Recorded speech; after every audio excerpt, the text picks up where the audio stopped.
Hello everyone, and welcome to 1v1 with Boss Rush Games. I'm your host, Celeste Roberts.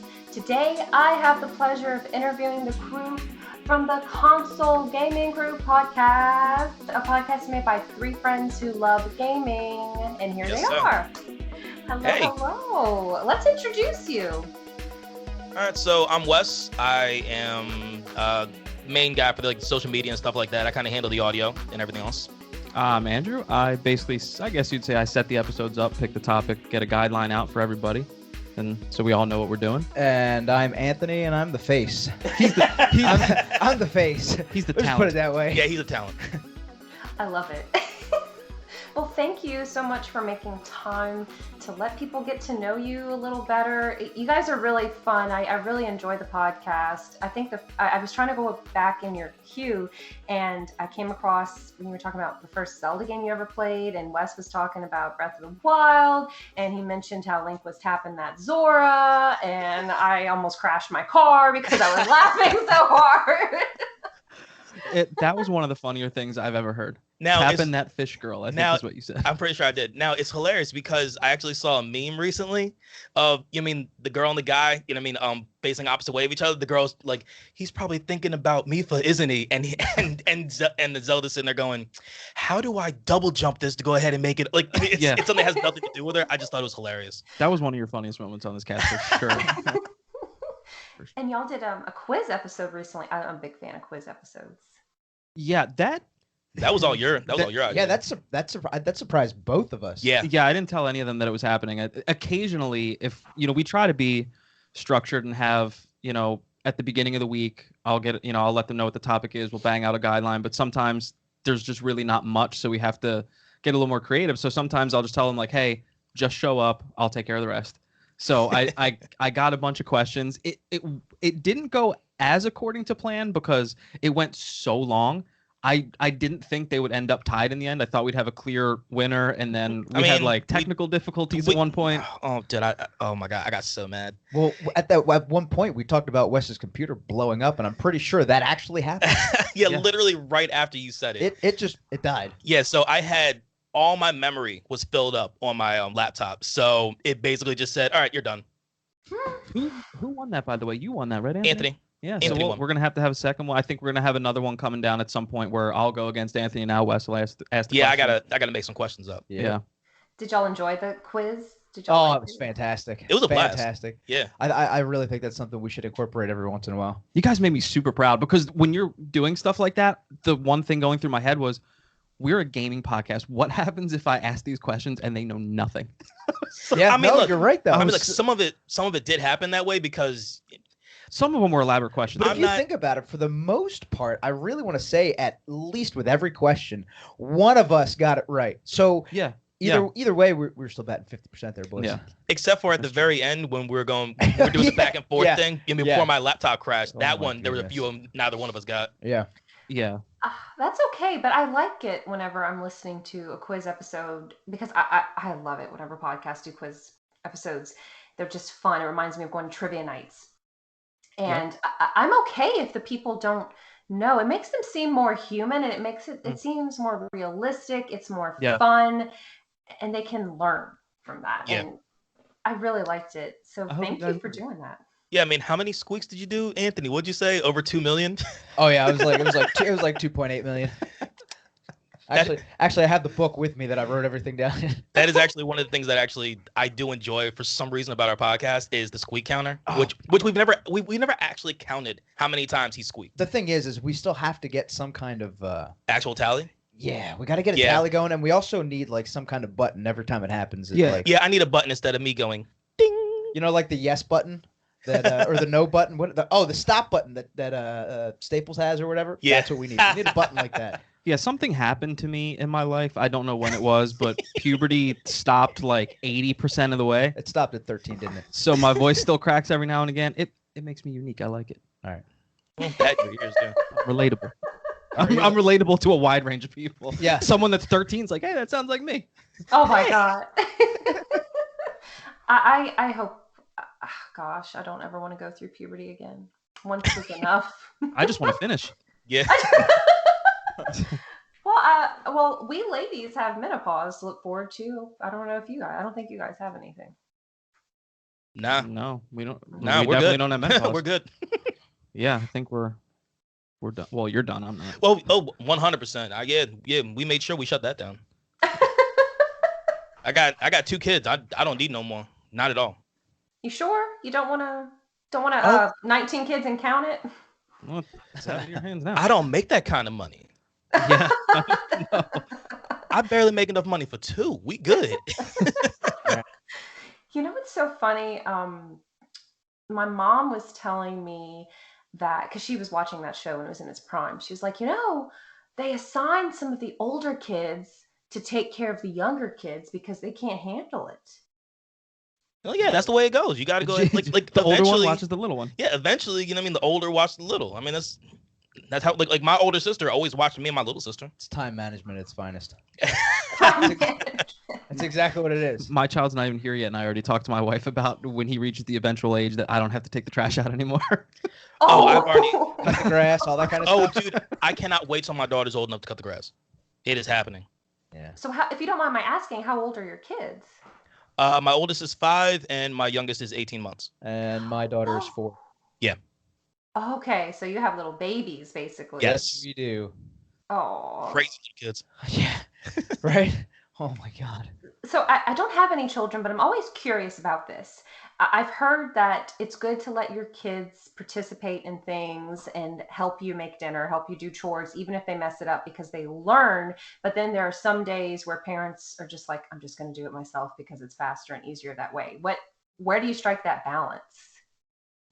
I guess it depends on your temperament level that day. I mean, honestly.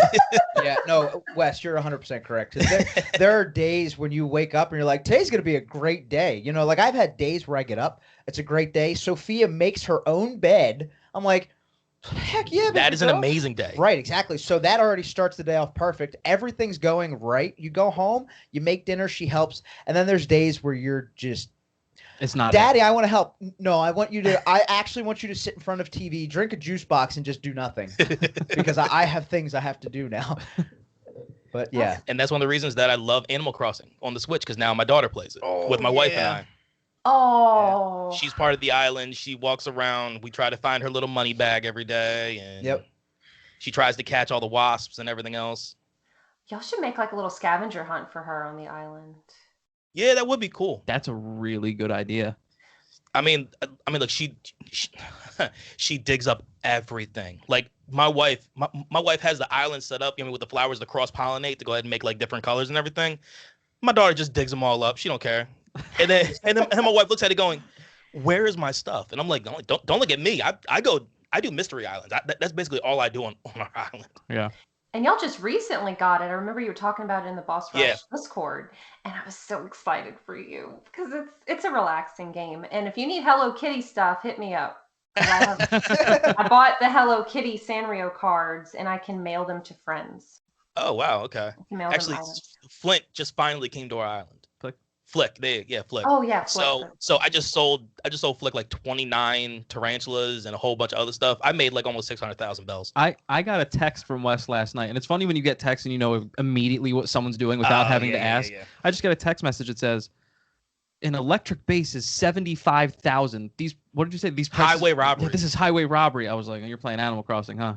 Yeah. I went to the Nook's Cranny to go just because they updated. So now it's like 2 levels and all that other stuff. So I'm in there and they had an electric base. I'm like, cool. I'm building a little like studio in the in my house in the game, and they wanted 82,000 bells, and I'm like, you are out of your absolute mind. I will just find it out of a tree. I am not paying that money. I will just find a base in a tree. Good day, sir. my wife, being as like type A as she can be sometimes, is so funny playing that game when she'll like shake a tree and the thing will come out and she's like, "We're just gonna ignore the fact that I just got a couch out of a tree." Like, yeah, my wife does the same thing. But like, so real funny. I went ahead. I found some spider crabs. When I was diving, those things are humongous. Yeah, I didn't expect that. I thought you'd put in a little thing in your house. My game will tell me you don't have enough room. I'm like, how much room do I need? I put one outside. This thing is like 7 feet long, like 4 feet tall. I'm like, holy hell. So I decided to mess with my wife because my wife kept on seeing it on because I put myself on the 3rd level of our island, and she kept every time she sees it, she goes, "Can you put that thing away, please?" Like, she just doesn't like seeing it. So I scavenged a few things. So I dropped a few apples off to her, and then I put the spider crab right in front of her door. Oh no! Oh no! That's a good Animal Crossing prank. Yeah. Yeah, but my wife saw it when I was walking around, so it didn't work the way I wanted. But then my daughter sits here and goes, she whispers to me, "Put the spider crab in the house. It'll scare mommy." And I'm like, you devious little girl. I love you. So y'all have to share a house in Animal Crossing? Yes. Well, no, we don't. No, we share the island, but we all Okay. have separate houses. That's true. Hate the That's fact. I hate the fact that we share an island, though. It's Well, no, it's frustrating. not. It's Calm not down, Wes. That came out a little aggressive. Breathe. It's not the fact of sharing it with my wife and my child. That's not the part I hate. I don't like the fact that You can't have your he's like, I own. do it I now. can't each I can't have your my own. own island. Yeah, because my wife's the one that started the game, so the island is hers basically. You know what I mean? I'm just living on it. But I am looking very much into getting myself a Switch Lite. Don't they talk about sharing when you're like a toddler? Yeah, Wes didn't learn. Wes didn't learn, did he? Well, they talk about it on Daniel Tiger too. I still didn't learn from what my kid watched. I don't wanna want to share. So what other game? Well, let's back up. I want so obviously Wes likes Animal Crossing, but I play a lot of different things. It's awesome. So what are some of your other hobbies, you guys? So obviously you do console gaming crew where you talk about video games, and what else do you like to do? We all were on a inline roller hockey team for a while. Yeah. What? Tell me more. You were the captain. I guess I'll take this one. Yeah, you're the captain. Yeah, I've been playing hockey for probably 15 years, I guess, at this point. And we play in a men's league, probably about 15 minutes away. And I was just sitting down one day and I was like, man, I love playing with the guys I play with, but it'd be super cool if I could find a way to put a team together with like my real friends that I see on a day-to-day basis and see if we can win that way. And Anthony, West, they had never played a day in their lives. We went out to a rink and taught them some things, and they got good. Andy taught me to be a defenseman. So basically, I would just stand in front of pucks. I would just take the shots. So I signed us up. We got a team together. Did we win our first year? We were. Yeah. We won a championship our first year. Congratulations. And it's Wes, unfortunately, had to basically. We're still trying to work him back, but he kind of had to retire due to injury. He had a pretty bad ankle injury. Did the puck hit your ankle? No worse. No, I went sliding to go ahead and block a shot, and then my feet went into the boards, like just slammed into the boards, so it basically dislocated my ankle. I had a 70% tear on the one side, a 40% tear on the other. Yeah. I spent 4 months in physical therapy just to be able to walk and dance at my wedding the next year. So. Which he did pull off. Yes, I did. Yeah. But he's decently. I mean, you're pretty much back to normal now, aside from soreness here and there. Yeah. I mean, with my job, I stand around a lot, so it's just kind of just standing on concrete kind of makes it a little rough sometimes. But no, I'm good. Yeah. I've learned to manage. Yeah. But hockey was definitely a thing. I love to cook. My wife loves to cook, so that's a constant thing in our house. If we're not watching the Food Network, it's either sports or Food Network, basically. But yeah, cooking and sports, it would basically be mine. I don't know about you guys. I mean, I don't know, but I wouldn't call it a hobby, but just being a dad. You know what I mean? Like You can. spending time with my kids is probably one of the best things I could ever do. Like, honestly, they're crazy. They drive me nuts, but I absolutely love them. Accurate. I absolutely love them. I love them to death. Other than that, I mean, yeah, it's be playing video games and doing this. You know what I mean? Like, I love, like, I completely zen out when I look at the audio files when we go ahead and actually record, because I'm the one that does all the post stuff. And I just love seeing it. I love seeing just the waves. It calms me down. I'll sit there and I'll work on podcasts for like hours. Wow. So it's not stressful for you to have to edit? No, not at all. Not at all. Not since the very first episode he had to edit. Which don't go back and listen. Listen to that. It took me, I think it took me nine nights at like 2 hours each night getting the first episode done. And that's because I knew nothing. Now it's a completely different story. It doesn't take you 9 nights at 2 hours each. It takes me as long as the podcast runs now to go ahead and actually run through it. Wow. That's awesome. Well, kudos to you. Thank you. Yeah, he's come a long way. Oh yeah, and now we're trying to add a little more of the video stuff. I mean, this whole setup that we have with talking to you on Skype is actually the first time we've done an interview setup. So, but I really like the way this looks. So Yeah, it looks awesome. I really want to go ahead and actually continue that and actually try to do some interview stuff for our podcast later on. Yeah, because you had mentioned that that's one of the plans you have for the show, right? Yeah. We definitely we want to branch out a lot more and go ahead and like bring people in, talk. I mean, because we've had our friends on here before. I mean, like my boy Mike. We've had our boy Alex from What's Spaghetti Policy. My boy Dan. Yeah, we just brought people on to go ahead and just kind of just talk just some random things about games. But I want to bring in. I mean, I want to be able to find those gems. Find those people that are a part like the inner workings of like gaming world, and just go ahead and kind of bring them on, and just talk. Yeah, I'm gonna try to put a list together of like obtainable targets. I started putting a list together. I don't know how obtainable they are, but I started. You gotta shoot for the stars sometimes. Oh, trust me. You just ask, and if they don't respond, they don't respond. You move on. Yeah. Well, my number one isn't even on social media. I can't find her. Oh, so we're really starting heavy, huh? Ashley Burke, 100%. Cool. All right, we'll see Who how is this that? goes. Ashley Burke is one of my favorite voice actresses when it comes down to video games. Like she's done Borderlands, she's been Last of Us. Wasn't she also in what was that one game that's True Colors? Life is Strange. That's what it is, right? Wasn't she in Life is Strange? Sure. Did you just move your microphone away to talk to this No, man? I moved it this way to go ahead and talk with him. So, look, I can't see him over this huge ass monitor. Okay, so like anytime Anthony talks, I gotta lean over. Andy, just tell him how beautiful I am. He's a pretty guy. Thanks. Oh, what about you back there, Anthony? Oh, the quiet one. What do you like to do, bro? So, Work on things with my hands. actually, that is actually what I do. So I'm in the military. I've been in the military for 5 years, and I'm a mechanic. I love being able to take things apart, put them back together. My two things that I enjoy most are building cars and going to the gym. Aside from family related things, but my two hobbies outside of family are like building cars, keeping myself in good shape, stuff like that, helping people out. One of us has to stay in good shape. Yeah, one of us. Yeah. He's got to be here to carry the torch when you and I kick off. Thanks, guys. So, do you go to a lot of car shows? I used to when I was a kid. Now it's kind of more along the lines of building the cars myself, building like the race cars and stuff like that, and getting my daughter involved at a young age.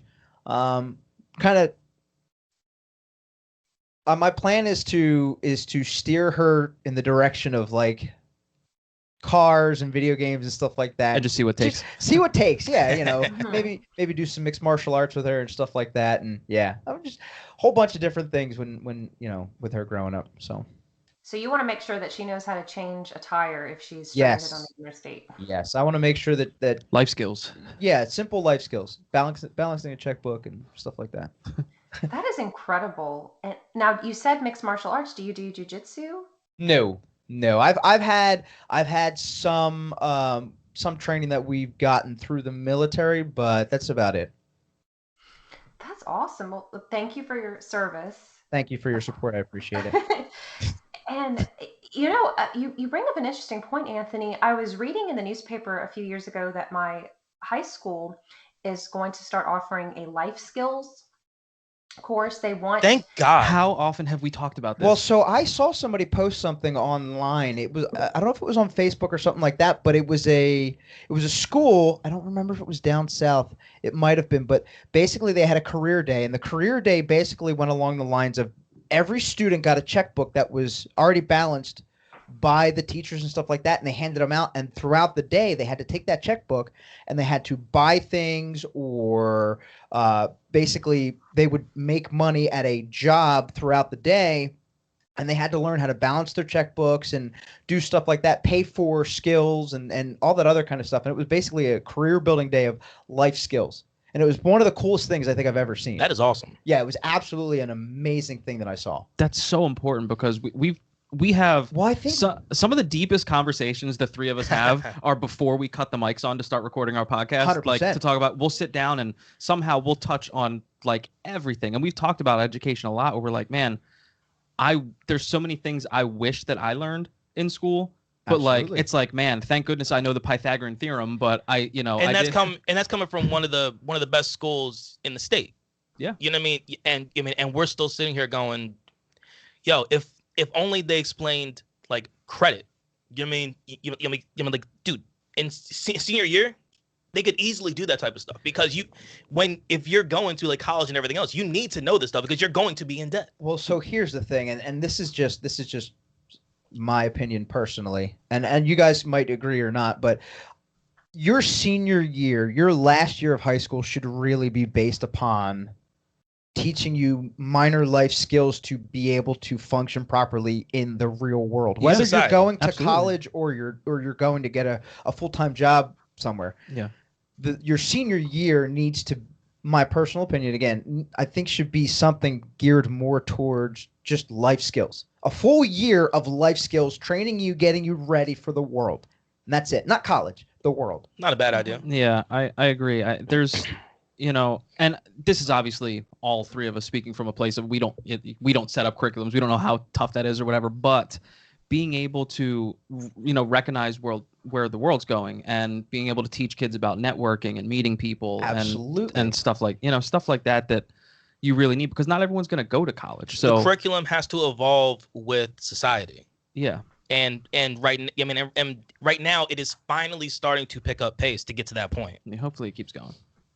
And like Yeah. these are the conversations we normally have before we even cut the mics on, because this is the only day we really see each other. We only see each other once a week now because of the pandemic and also just because of life. Yeah. So we'll sit down here and we'll spend a solid hour and a half just completely shooting the shit, just going ahead and just talking whatever we talk. Yep. I think that's important. And I was so excited. Thank you guys for offering all those perspectives. And I think that is important. And there was I don't have Facebook anymore. I got rid of it before 2020 really kicked into gear. Awesome idea. It's Well, not a terrible idea. It was just, I found myself mindlessly, I'd click out of the app or browser. 5 minutes later, I'm back into. I'm like, this is making me angry. I'm comparing myself to people. This is not healthy. I'm not. But when I was using it, I saw that my high school was offering that course. I did go to a private Catholic high school. It was all college prep and whatnot. That's fine. And I was excited to see they were offering this life skills course, and there were comments on the article. That should be their parents' job. How do kids not know how to do this? Okay. What if their parents, they don't know either? What if their parents are not good with money or don't have those skills? What if the parents don't have time? I mean, there are so many factors. What's wrong with learning? What's wrong with gaining? And that's the thing, gaining Yeah, skill? and here's the thing: like, it doesn't have to be a specific person that's teaching it. As long as the knowledge is getting out there, it doesn't matter, who's teaching it. Whether it's the parents or a teacher, it doesn't matter. And think about how much time, like when you're that age, you spend just as much time in school as you do with your parents. Yeah. So Absolutely. I mean, so I feel like you spend more time in school than with your parents. Yeah. yeah. I mean, pretty much. And I mean, if you have two parents that are both working full-time jobs, Yeah. I mean, look, who knows if they work second shift, third shift? You know what I mean? Like trust me. I mean, Anthony and I, we spent time working third shift before, man. That ain't no joke. Yuck. Oh, like 11 at yeah. night till 7 in the morning. That's a long time. And my dad, both of my parents worked. We were middle class working family. We weren't these elite people of the area. And he worked offshore on a platform in the Gulf of Mexico. He was gone for 2 weeks at a time. Wow. On an oil production platform. My mom was a teacher.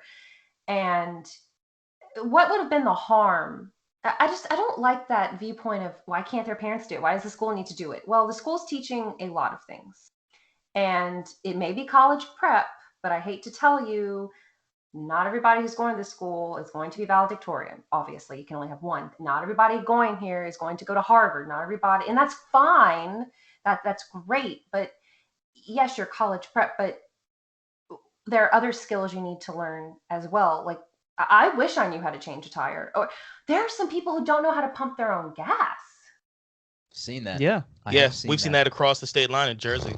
That's I guess they're an exception. No offense to our New Jersey listeners. Like I can't imagine not, like, that's something I have to do once or twice a week, you know? Yeah.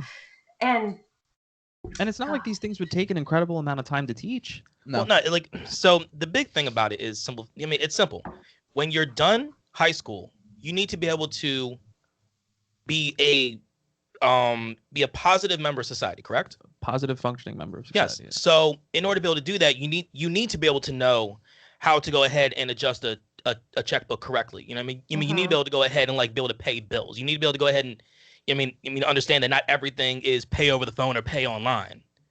Yeah. You know what I mean? There's like I find that stuff interesting because we grew up in a very interesting time to where like we were part of the evolution. Yeah. You know what I mean, of everything. I mean, because like I remember going ahead and making cassette tapes, Yep. mixtapes, literal mixtapes. Yeah, buddy. You know what I mean? Like I remember VHS. I remember having to put my VHS tape in the rewinder to take it back to Blockbuster. Yeah, buddy.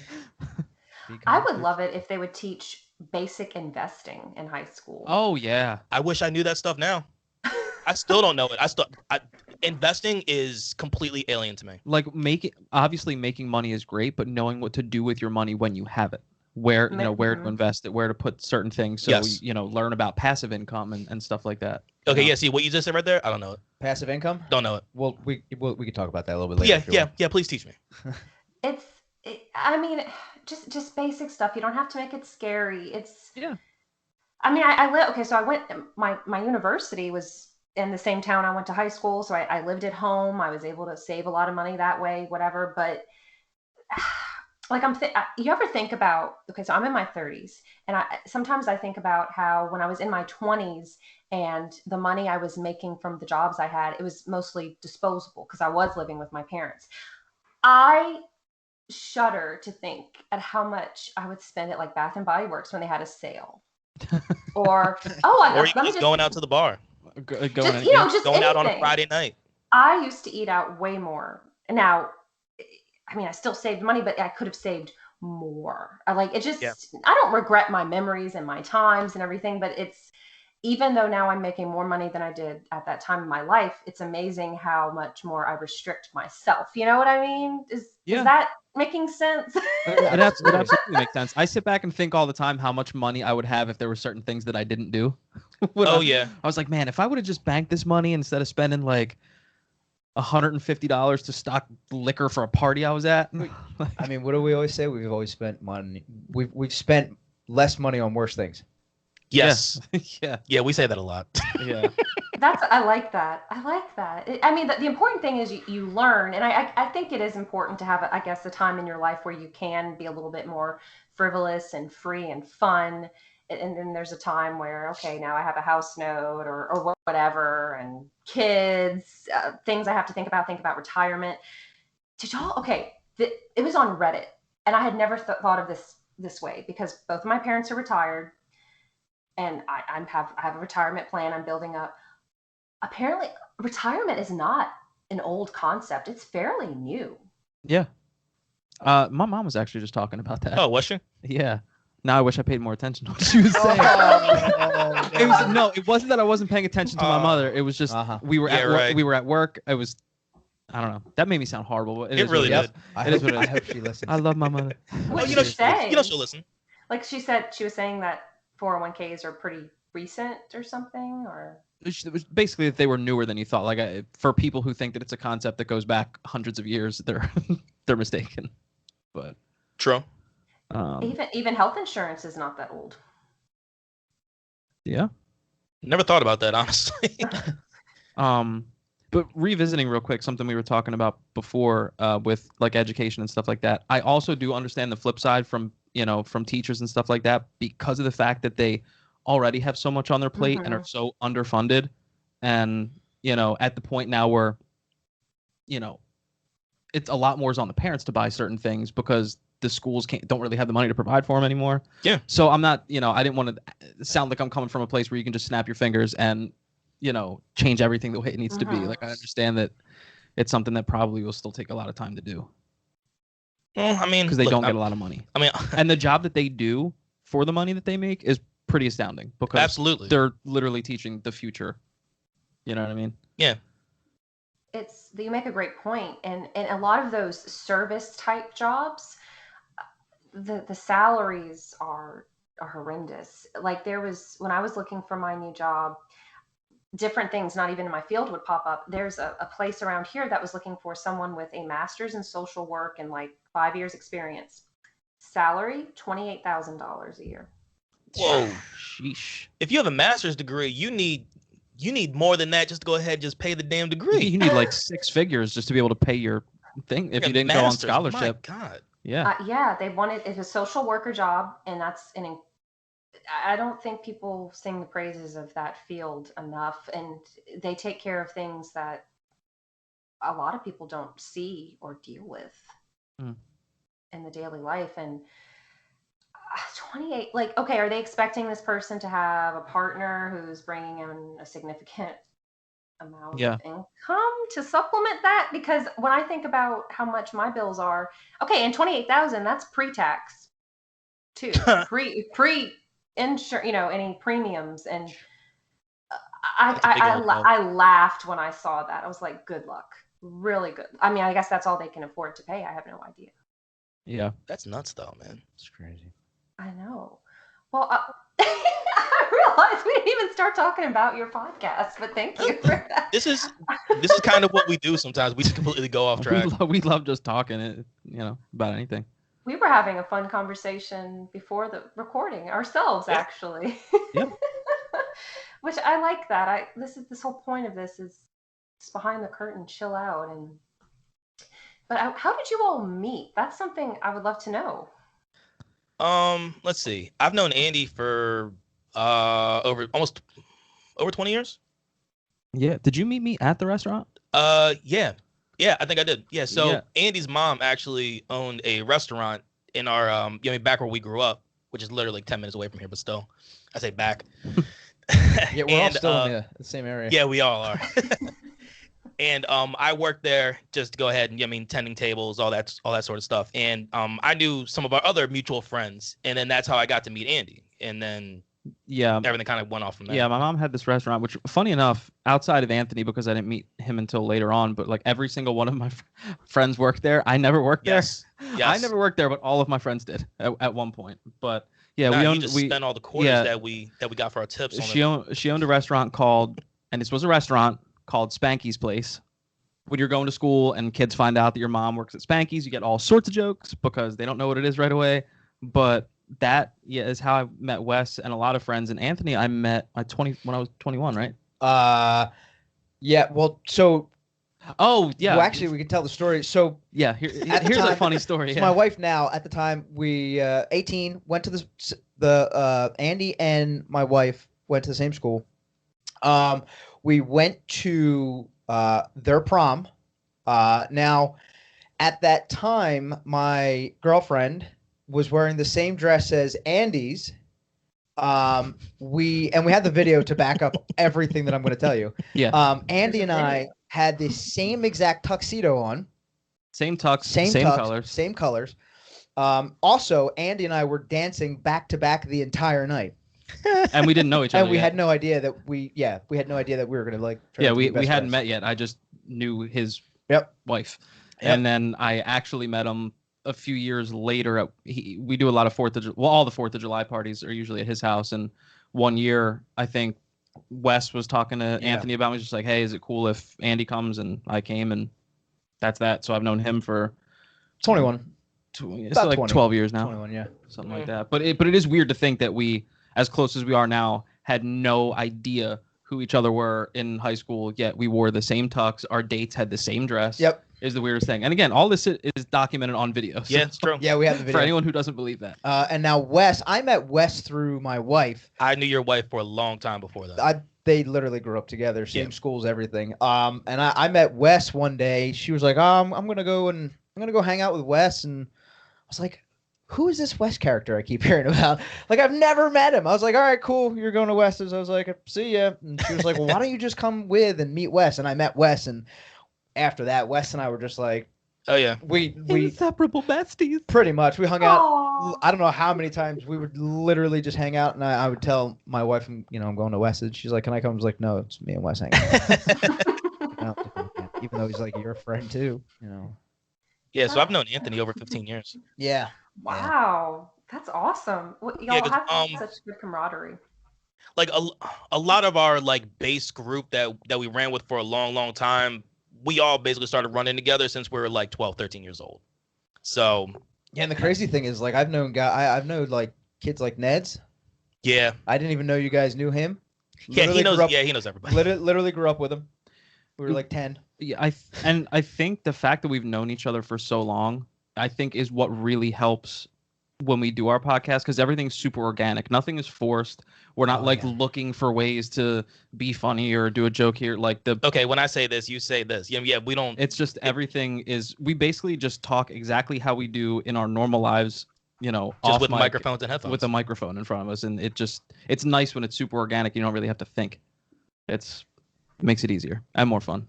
Yeah. Oh, I can sense the friendship and the relaxation in each episode. It doesn't feel forced. It feels like, hey, just some friends hanging out. But I mean, there is structure to the show too. But I can tell you all enjoy. Go back and listen to the first episode. There didn't always used to be. We had to work on that. Keep it together, boys. You know what's funny too is that structure showed up after I deployed. Yeah, so Anthony deployed overseas, and then he was gone for 10 months. So Andy and I were like, okay, we need to figure out how to do this without him. And then from there, it kind of went to, okay, Andy does the guidelines, I do the research, and then we just go from there. Yeah, when I came back, it was really weird at first. I was like, I don't understand what's going on, boys. Can you help me out?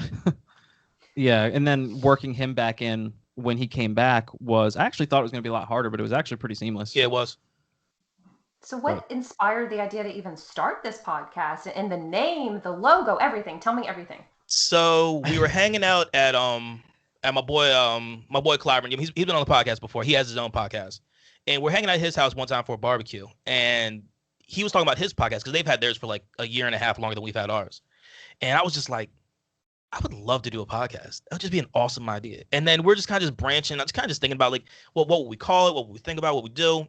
And we're like, well, maybe like sports, video games, something like that. And I guess video games just kind of stuck. And then it was 4th of July at Anthony's house to where we actually got the name. Like a year later. Yeah. Yeah.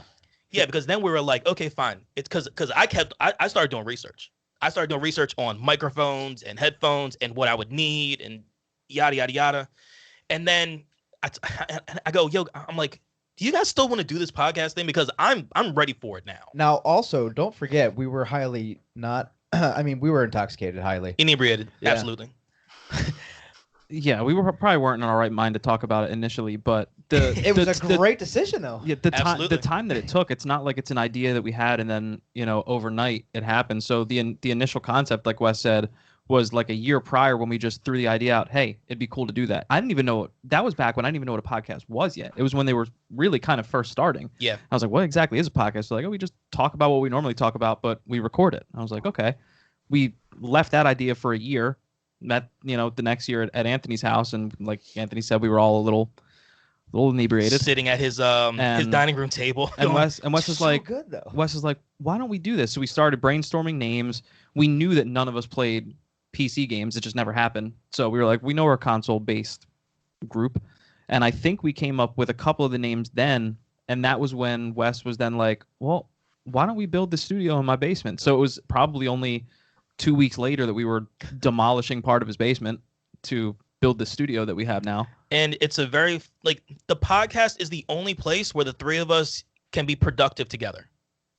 Yeah. We are, when it's 2 out of 3 of us, we can get a bunch of stuff done outside of the podcast.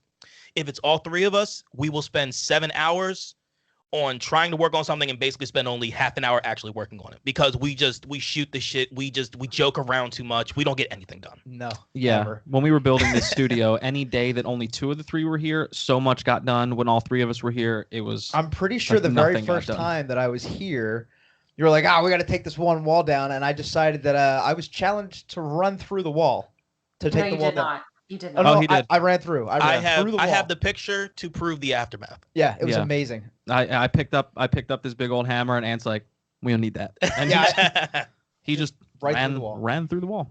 But Did you say I'm and the juggernaut when you were? yeah, pretty much. That's how it happened. But we take so much pride in knowing that we built this studio from the ground up because it's the first thing the three of us ever really actually did together. Yep. From like start to finish. We had this concept, we had this idea, and over how long did it take to build this thing? About 10 months. About total. 10 months to build the studio, and we're just now, as of last week, getting to the point where we're furnishing with, Yeah, so now you see shelves shelves and knickknacks on the shelves and all that, because most of that stuff sat behind Anthony because we didn't have shelves. Yeah, It sat on the floor. in a box. Yeah. I love your shrine to my boy Link. Yep. Yeah, we just didn't. We were gonna hang that beforehand, but we're still working on where we want to I put don't it. think we should hang that. I like it. I kind of right like it there. just sitting there, yeah. And then we could put like little things in front of it. It's gonna make me feel like Link died, and it's like a shrine to him. I don't know. Like a that I'm- memorial shrine? Yeah. Well, you know what? I'll print some out that says I'm still alive, and I'll put it at the bottom. Put it at the bottom. Yeah. Get some Hyrule candles. Yeah. There you go. Some There, goblins. there are so many places on Etsy that sell that kind of stuff too. You have no shortage Etsy of is an supplies. incredible place. Yes, Yeah. it is.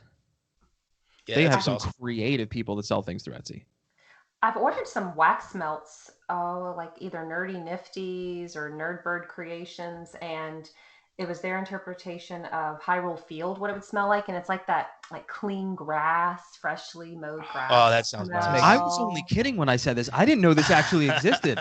Oh, yes. I mean, okay. Guess whose house to be, is about to smell like Hyrule? Yes. This guy. to be fair, those kinds of things do tend to be marketed to the ladies usually. We tend to be the candle buyers. We'll buy 'em.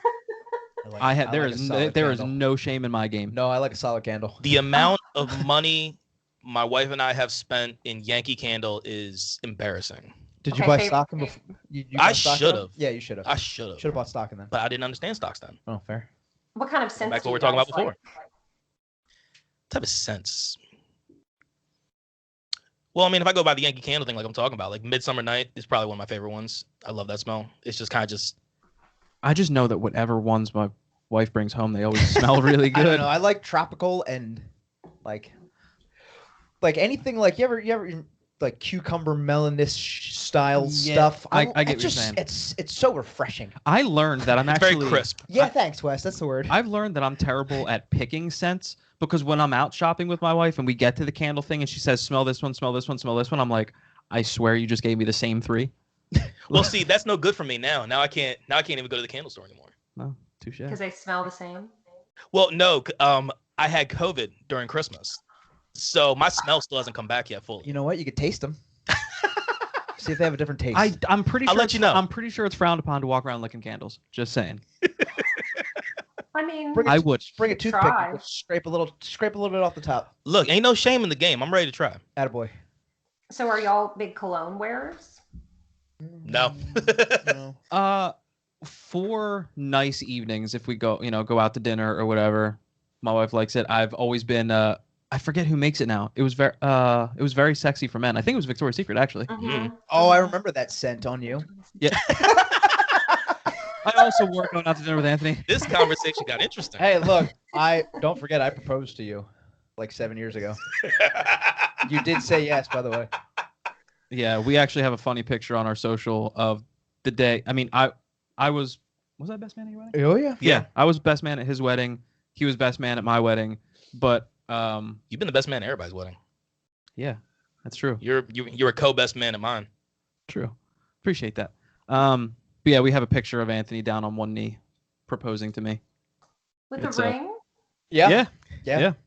Oh, that's cute. I like that. I had to say no though, just so his wife could have it. Oh. I took one for the team. You could have got BH free healthcare. Yeah, I know. So do your wives like to play games too with you a lot, or is it mostly just like Animal Crossing or with the kids, or do they play their own games? Well, No, for I mean, like, Wes's, yeah. Well, no, I mean, look, my wife obviously loves Animal Crossing. I mean, she really enjoys it. But like, we would throw down on like Mario Party and all that type of stuff. I mean, a lot of times we'll do those games together and just kind of go up against the computer. I mean, we've talked about before. I mean, my wife and I going up against Andy and his wife. I keep telling you don't want the smoke. Yeah, but- I know. But I'm a glutton for punishment, so let's go. Yeah, my wife actually it's weird. Like I used to get the feeling that she liked video games just because I did, so she was trying to find that, let me just be nice and do, this with you. But now I'm starting to realize that she super duper loves video games. I had no idea she grew up on Zelda. So when I first got Breath of the Wild, She played that hours longer than I did. Hours longer. And what's funny is it seems to be like it seems to be the stereotypical guy thing, where you're playing a video game while your wife or someone else is talking to you and you hear nothing. Well, that happened. She was playing Breath of the Wild, and I had asked her I'd asked her something like 5 times, and she just had this blank stare, wasn't even paying attention to me. And then afterwards, I was like, "See, now you know how it feels." So when you're talking to me and I'm playing a game, don't think that I'm ignoring you on purpose. It's just you get invested. My wife just knows better now, because I get sucked into anything I play. It doesn't matter. I could be playing Tetris. I'm getting sucked in. I don't care.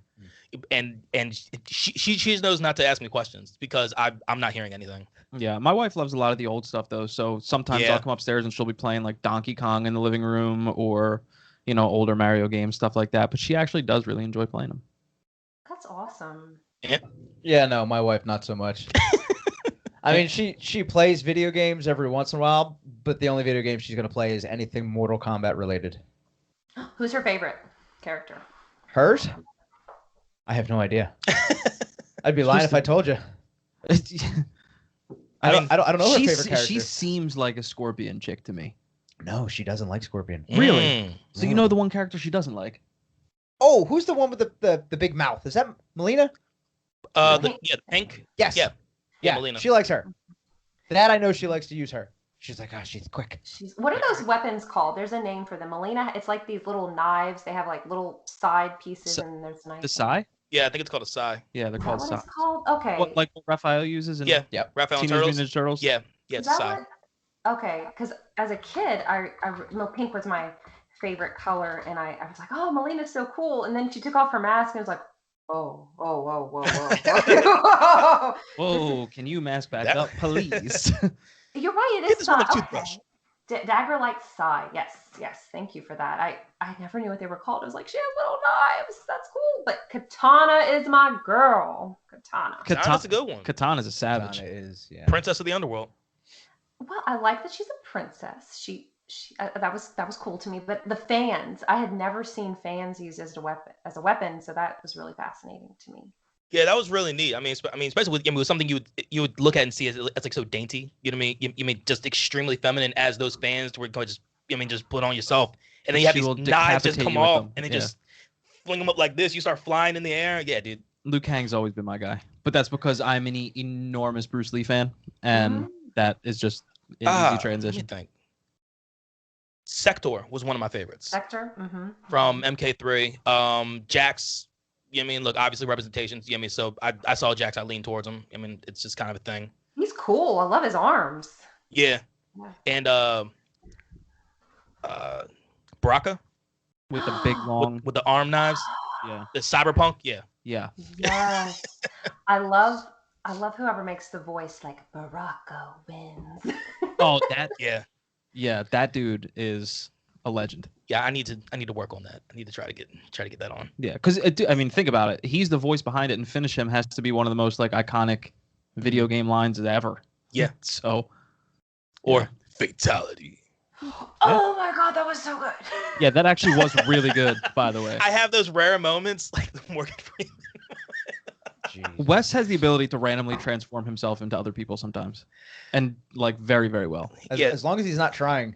Yeah, so that was the funny part. One night we were just joking around at Andy's house, and then I don't even know how it came up, but something came up with me trying to go ahead and just do Morgan Freeman, just impersonate, and then I forget what the hell I said, I don't know what you said, but you did it.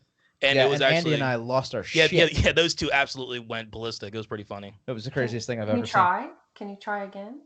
Oh, seen. And it was at that time that everybody realized they were on the 1v1 podcast. Okay, I got you step by spot. That was so good.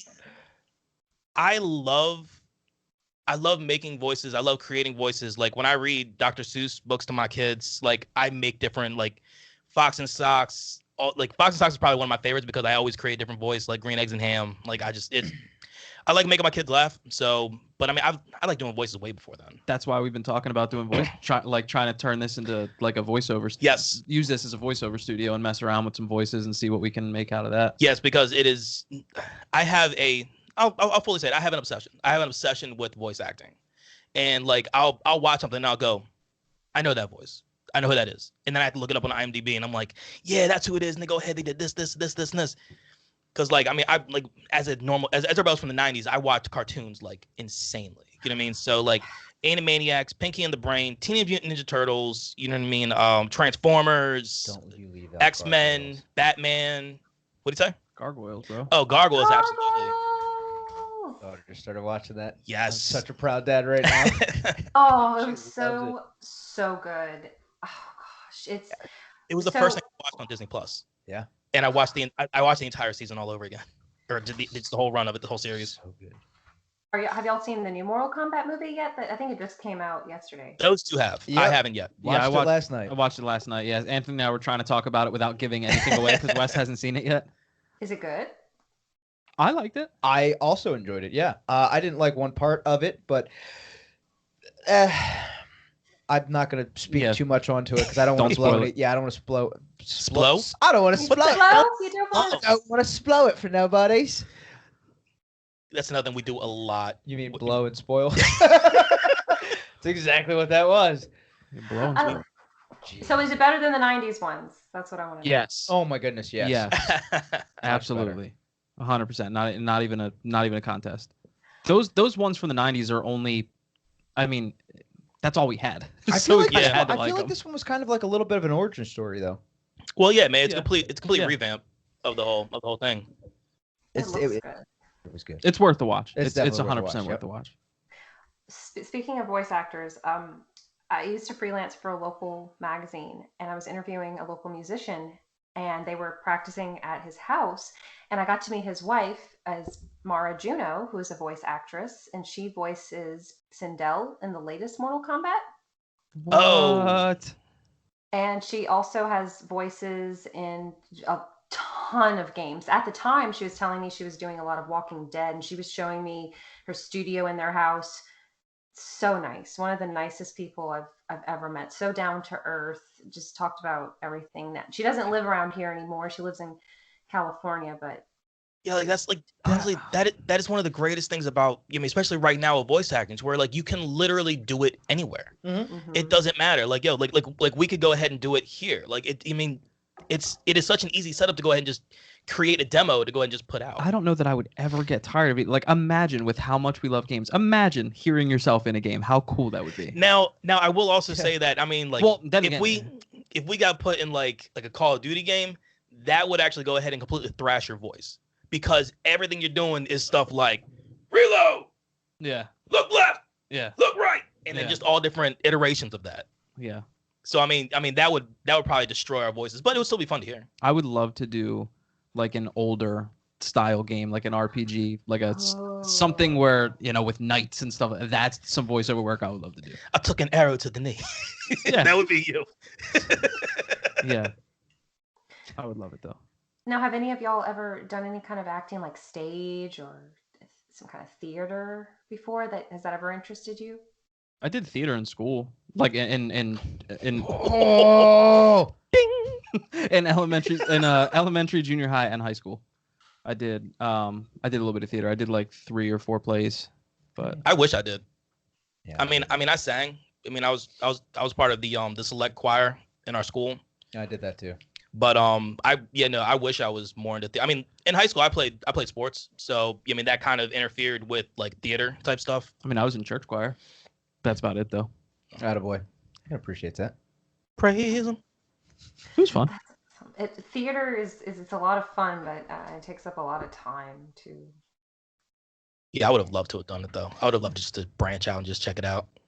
Yeah, it sure does. My first play that I ever did, I wish I could remember what it was called. Couldn't remember what it was called, but I was a bull. And I had to have like this bull's head on a broomstick. And I had one scene. I had one scene in this entire thing that was behind this sheet, and there was supposed to be a light on so you could see the silhouette of the bull. The light didn't turn on. So you My didn't have- one scene I didn't you even didn't- get. You didn't have a Oh, scene. so I was going to ask if you're a method actor or not. Did you go ahead and did you become the bull? I became angry. I became angry. I didn't know how method you were going to go. He threw the bull. I put into the crowd. Well, no, after that, I had to stomp out and pretend to be a bull, and I think I put some extra stank on the stomp because Attaboy. I was angry, but Yeah, but wait, we're talking high school you? Wow. no, this was junior high. Oh, so you weighed like 30 pounds? Yeah, What kind Yeah. of stomp you putting on that? He could Not barely much. hold the stick with the bullhead on it. It was heavy. Guys, I need help. It was heavy. It was heavy. Him and his dirty little mustache. Do you remember the other plays? What's that? Do you remember the other plays you've done? Oh my goodness. No. Ding, ding, ding, ding, ding, ding. I want to say I did West Side Story in junior high too. Were you a shark or a jet? I was about to ask the same Shark. thing. Shark. When you're a But I was just like an ancillary shark over in the back. 24th shark. That was Andy. That was me. Yeah. When you're reading down 24th shark, that was me. That's so funny. I would love. Have they ever made a modern take of that movie? Of West Side Story? Mm-hmm. Not to my knowledge, but I do actually believe that that's because now they're getting back in the realm of doing like these live action, like how you had Grease and Mamma Mia and Grease stuff like that. was fantastic. Grease was great. I do believe that they are going to be doing West Side Story. Okay. They're doing one more before that. I can't remember which one it is. They did. Number one has to be Wicked, man. They have to do Wicked. Wicked is my favorite musical of all time. So They have to do Wicked. but yeah, I do believe there is plans for that. Because it seems like it's so ripe for modern day interpretation. Because I think it came out with the 60s, 70s. That movie came out, and they've done Romeo and Juliet so many times. Well, yeah, I mean, it's just a spin on, on classic Shakespeare. Well, that one Romeo and Juliet was a heck of a spin. The one that had Leonardo DiCaprio and Mm-hmm. I forget who else. Claire Danes, I think. Claire Was Danes. it Claire? Mhm. Yeah. Mhm. Yeah, that was a heck of a spin. But yeah, West Side Story. Right. I like seeing people do modern interpretations. Like My Fair Lady, for example, is based off the Greek myth Pygmalion, Yeah. and you could even say this is a little bit closer to our time. You remember the movie She's All That? Oh my goodness, yes. That's 90s another greatness. another Pygmalion type story. Yeah. Well, it's funny how certain things just constantly just rotate back into the just back into like what we all see. All the time. I'm actually it seems like I'm one of the few people apparently that love seeing remakes because I'm able to separate myself and be like, okay, you need to be able to separate yourself from the original and be like, okay, this is a new spin on it. This is a modern spin on it. I mean, look, certain remakes, yes. I'm not saying they all end up working out the way they planned. That's not what I mean. Certain remakes, yeah, I'm excited to go ahead and see what they can do. Like other ones, I'm like, did it need it? You know what I mean? Does it actually need it? Into which normally you say no, but yeah, I enjoyed the newer Footloose. I liked it. I watched some of it. I heard it was good. I thought it was pretty good. I mean, the dude that played Looked like Johnny Depp. he does kind of look like Johnny Yeah. Depp. The dude that plays Kevin Bacon's character, now I forget his name, Ren. He's not the world's greatest actor, but he was a dancer. They taught him to act. Yeah. So it's not like, I wasn't expecting him to be like Marlon Well, Brando. plus it was like, also had Jillian Huff in it, right? Yeah. Which is your girl. I like her in 2 movies. She's been in like 11. How'd she become my girl all of a sudden? I don't know. She's talented, but anyway. Getting off track here. Sorry. So what are some of your favorite types of video games, and how long have y'all been playing video games? Sounds like your whole life. Pretty much. I mean, I have pictures of me like sitting on my dad's lap with that big old NES pad, the one that's like this big with the joystick, from the time I was like 5. So I'm sure that's roughly when I first started. Zelda was the first game that I ever played. But I've been playing for a while. My favorites though, for sure, are RPGs, but I do love horror. I love horror games. I like being scared. So that's probably my favorite. You have a favorite horror game? Oh, the Resident Evil franchise, all of them So you are must be excited probably. for Village. Oh my goodness, yes, absolutely. I can't wait. And that's next month, right? Yeah. Yeah, Few that's weeks. next. Few weeks when you think about it, because it's already. Yeah. I will April. play that day one for sure. How about you, Ant? RPGs.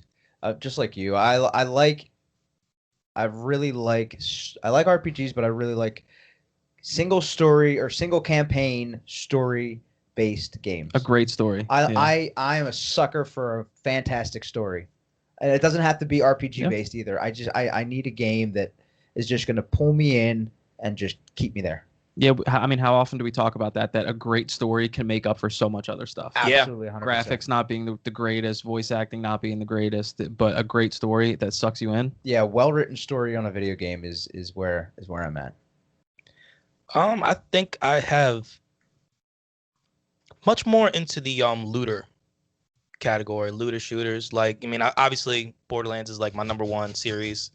I'm really enjoying Outriders, Destiny. You know what I mean? Just that. I mean, just that style of like just just a shoot 'em up game that you can go ahead and throw down with your friends if you want, or you can run it solo. It doesn't matter. I mean, I enjoy RPGs. I enjoy the story, but a lot of times I get so caught up in doing the side missions that by the time I'm ready for the actual mission of the game, I'm just tired of the game, and a lot of times I just don't finish playing it. It's honest. That's awesome. So, have there been any favorite episodes of your podcast that you've recorded that come to mind? Are there some that really stick out to you? Ooh. I wouldn't necessarily call it an episode because we never actually put audio to it. No, we never did. But our 1 year video that we did on YouTube. Oh, was that the Wings? Hot Ones. Yeah. Hot Ones Inspired. Yeah.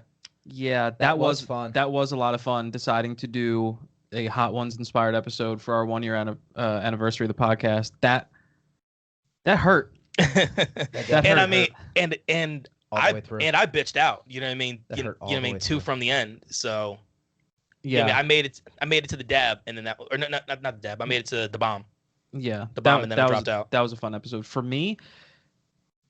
Honestly, this is gonna sound ridiculous, but any episode where we argue a little bit, I like. Where like we have, because a lot of times we're pretty unanimous and we kind of have the same thoughts. But the episodes where I may have a different view than the two of them, and we actually get like a good debate going. Like for instance, I don't remember what episode it was. I like that I don't remember these episodes anymore. It means we've done so many. Done like 80 But, something, dude.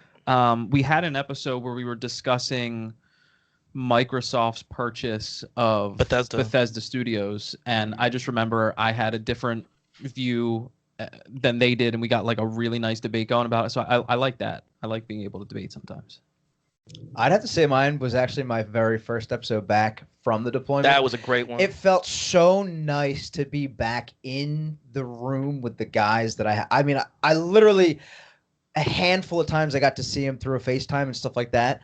So being back in the studio, like, and I think we spent like the whole day together too. I don't think it was literally, I don't think it was just the day of casting, but that day was a day to remember, at least for me. It felt really nice to be back home and back doing the things that I liked. So. I do also really enjoy the news segment we started with Consoles Through History. Oh yeah, that's a lot. Those are so a lot much of fun because we learn so much about exactly what I was like gonna say, yep. what leads up to us having all the things that we have now. Yep, absolutely. I mean, I think a lot of the new stuff that that we brought in, like Heroes and Villains, is another one that I've actually started to really like doing, because we've already done a bunch of them to where it's like I know the games, I know the characters. Now, like when we did the Castlevania one, I've never played a Castlevania game before, so You learn. yeah. So going ahead and learning a little more about like Dracula and and more about how they did that, and how he has an amulet that actually gives him power. That's what led him to be evil, and and it wasn't like the standard, Stroker's Dracula story. I thought that was really cool. Yeah. Have y'all watched the Castlevania anime? Not so yet. good. Have you watched it? So good. Anthony watches all anime. True. He is an anime guy. So good. Oh Well, my goodness. Tell me about some of your favorite anime series. Oh no. Oh, you got 4 days? No, it's not so much that. I'm gonna say, and this is probably gonna sound fanboyish, but my favorite is the Dragon Ball series. But here's why. It's literally like the one series that I actually sat down and watched with my daughter, because it's not. I mean, it's definitely over the top, but for her, she loves every part about the fighting, the colors, the characters and how they look, the silly voice acting and all that other kind of stuff. That is hands down one of my favorites. I'd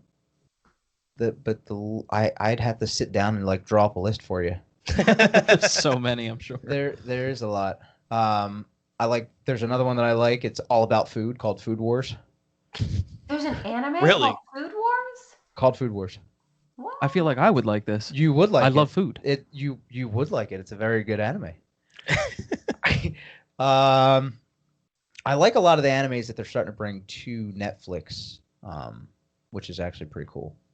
They're doing a good job there, but I don't know. Like I said, I'd have to. They're because of the large amount of. Pokemon.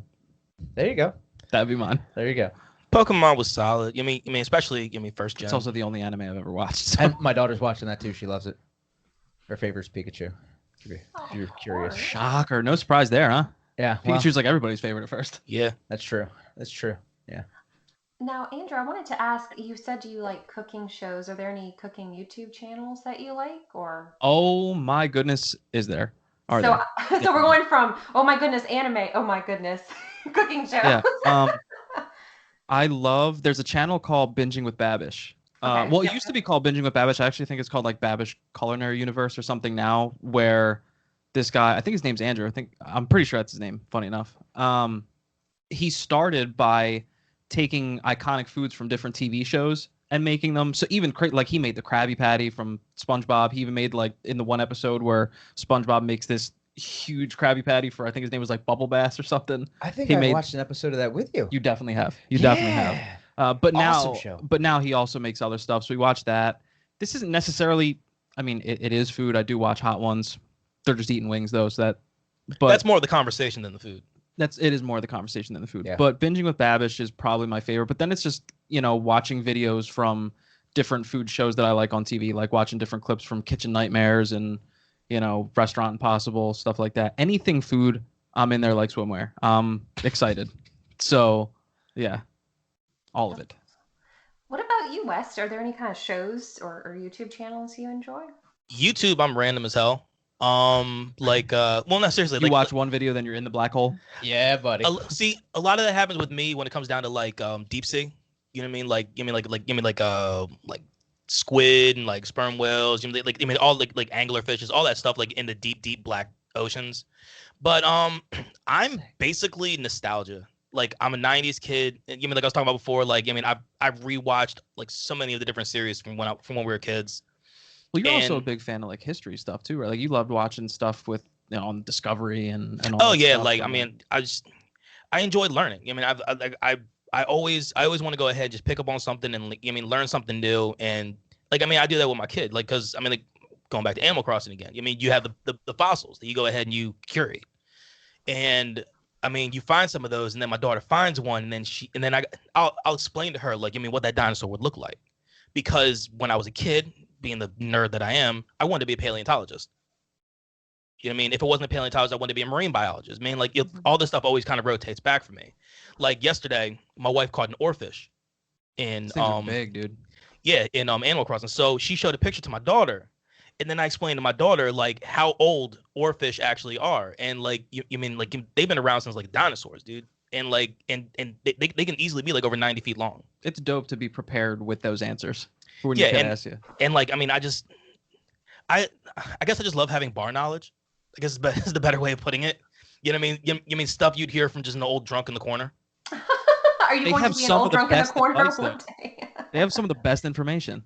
They do. I used to go to the bars a lot during my youth. So speaking of the museum, have you witnessed the giant meteor in the museum? Giant meteor. Mm-hmm. You stand in a certain location and you can see what brought the end to the dinosaurs. Oh, no, I did not. I need to look into that. I definitely need to look into that. Okay. It's Thank really you. cool. Now, I kind of thought you'd stumble upon that on your own. no, well, I go in the museum to go ahead and give Blathers the fossils. I don't really run through the museum that much. You should. You know what I mean? I just kind of give him the stuff to go ahead and let him curate it. But yeah, I really do. I need to actually sit down, because I wake up at 5 a.m. to go ahead and get ready for work and everything else like that. So I only have half hour normally in the mornings. So I turn the game on, find my gold spot, plant the tree, and then try to find the fossils. That's basically what I do in my mornings. Wait, you do this every morning before you go to work? Yes. Dang. That's dedication. Is what that That's- is. Well, I don't get to play any other point in time because my wife is playing. You know, when I'm down No. here gaming in the you main ain't, cave. you ain't Hey. gotta explain yourself to Yeah, us. dog. There was no judgment. I think that's amazing. That wasn't like a judgment You're no, sort no, of thing. I love it. I wish I could do that. Look, I man, know. I'm sitting there, you know what I mean, because of all my issues with my ankle. Like I put one of those electrode things on my ankle to go ahead and like kind of pulsate through it. And I do that for like a half hour every morning. You know what I mean? So that way I can actually, you know what I mean, walk around at work and everything else. So while that's going, I mean, I'm just sitting there on the couch. I don't feel like watching the news because that's too depressing. Oof, So let me go ahead and do something I enjoy. It's like getting on Facebook. Depressing. Well, that's why I don't get on Facebook. My Facebook page is like our fan Facebook page. We don't talk about it. Nope. You don't. That talk is actually, about it is one of the funniest things that we started doing lately. When we go ahead, when we plug all of our socials at the end of the episodes, Yeah. Anthony started talking about our Facebook page because we don't really do anything with it anymore because we all have pretty much kind of walked away for the most part. You know, with Facebook, with certain extents. Yeah. So like we talked about like our Facebook page that is just forever dying. I called it like, you know, ghosting a girlfriend. Like, I mean, we just talk about it in so many different ways, basically saying that it's not going to be around. But now it's kind of just become like its own thing. It's like a running joke just to leave it up because I think we have at this point probably one person that follows our stuff on Facebook. You know the funny thing is though, if they pick up on this, who knows? We might start gaining ground again on Facebook. Maybe. Well, then that's Andy's world. That's on me. I've messed that up. That's on me. So this is why we don't have Facebook. Is Facebook I take still full pretty popular for podcasts, or is it mostly Not- Twitter? Twitter is the heavy hitter. Twitter's the heavy hitter for us, definitely. Absolutely. But I mean, I know people who have Facebooks, you know what I mean, Facebook fan pages, and they just, I mean, they do a lot more work than we do on ours. I mean, I don't know if it really equates to anything. I mean, look, we have, I mean, we're very fortunate to go ahead and have now over 1,000 followers on Twitter. I mean, it's an awesome thing. It just recently happened, but eventually we're going to find that point to where that actually starts equating to, you know what I mean, our numbers on like the listens and downloads and stuff like that. Because I'm the one that looks a lot of the numbers. So I've seen our numbers steadily growing, which is awesome. I mean, actually being part of BRN now, our numbers have drastically started going up just being a part of you guys, which has been fantastic. I mean, I'm definitely appreciative. It's just interesting to see that, I mean, Twitter doesn't always equate to you know what I mean, to listens. Yeah. Yeah, that's a good point because there are some podcasts I listen to where I don't follow them on social. Not because I don't want to. I happened upon them on Apple Podcast and that's about my only interaction with them, you know? Yeah. And I mean, I am such an audiophile. I listen to podcasts literally all day when I'm at work. You know what I mean? I from the moment I clock in till when I drive home. Like when I drive home, I listen to music, but that's basically the only time I'm not listening to podcasts. And like there's a bunch of them that I don't follow. I mean, it's just I get enough of it when I listen, and I get that. Sometimes I feel social media fatigue in general, even That's with real. Twitter Definitely. and Instagram. I don't know if it just depends on like my mood of the day or I don't know. What do you guys think? I think social media fatigue is a real thing. Sometimes I think it can have to do with how, you know, if you're waking up and it's one of those days where maybe it's not the world's greatest day and, you know, the first thing you see on Facebook isn't something you want to see, that'll set up The rest of your day. The rest of your day. But you were talking before about taking a step back from Facebook a little bit. And I think that is a super important thing that not enough people take advantage of because, you know, just because a lot of people are on it and, you know, a lot of people use it for fun, a lot of people use it for things that may not be the most healthy thing for you. So, you know, I'm all about taking a break. Wes, you've taken a break from Facebook. I've taken a break. I am still in my sabbatical, yes. It's just, you know, and if it increases your mood, like that's protect your mental. I'm always saying that. And that's what, and like, I mean, dude, for me, that's absolutely what it was. Cause I mean, look, I really stopped being on Facebook basically June of last year. You know what I mean? You mean it was after everything that happened with you mean the start of a lot of the protests and BLM, George Floyd, and I started seeing things on there that just I just couldn't bring myself to go ahead and just realize from certain people, and I'm like, all right, I'm done. I'm walking away. I can't have these arguments. I bet your mental health's been a lot better. I have, dude. I'm a lot better for not being on Facebook. Look, I miss a lot of things. You know what I mean? Like, there's a lot of stuff on there. You know what I mean? Like the pictures that you and your wife did. You know what I mean, with the baby bump and everything. You know what I mean, I missed that, but I saw it on Instagram. But I mean, like, it was. It's one of those things to where, I mean, a lot of things with Facebook is like an instant thing. I mean, it's now. You know what I mean? Instant gratification, instant knowledge, and you know, I mean, coming from your friends, a lot of times you want that. Yeah, you have to be sure though that like it's a delicate balance, because if the stuff that you see on there that really get you so down that it doesn't outweigh the good feeling you get from seeing pictures of like your friend, then you gotta just, you gotta take a step back. Yeah, and that's basically what I did. Get some real human interaction when you can safely. Yes. I kind of, it's really funny because social media has been a part of my life since the MySpace days. Oh yeah. Oh, shout out MySpace. Top 8. Top Yeah. 8. Oh, that's the OG. You remember Zanga? Oh yeah. Zanga Poker. And LiveJournal. Yeah. Oh yeah. I found myself wanting to be, I don't know if mysterious is the word, but I really started appreciating my privacy even more. Like, every relative, when they find out you have a Facebook, suddenly they want to add you. And it's like, okay, I don't really have a solid relationship with you. There's nothing wrong. It's just I see you once every few decades at a reunion or something. Like, we don't really know each other. And so many things can get taken out of context. And okay, so when I started a new job in February, and I actually deactivated my Facebook. Like, you can't even find me.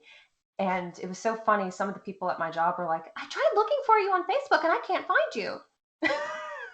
Yeah, it's crazy how that's become like an abnormal thing now to not have a Facebook. But another thing about Facebook or social media in general is people become, or they feel super entitled to information. Like the second you post something on Facebook, because a lot of people just use Facebook to vent sometimes, but they don't necessarily want to have a conversation about it. You post something on Facebook and then you got a bunch of people texting you like, oh, you want to talk this, that. It's like, bro, I was just venting, Yeah.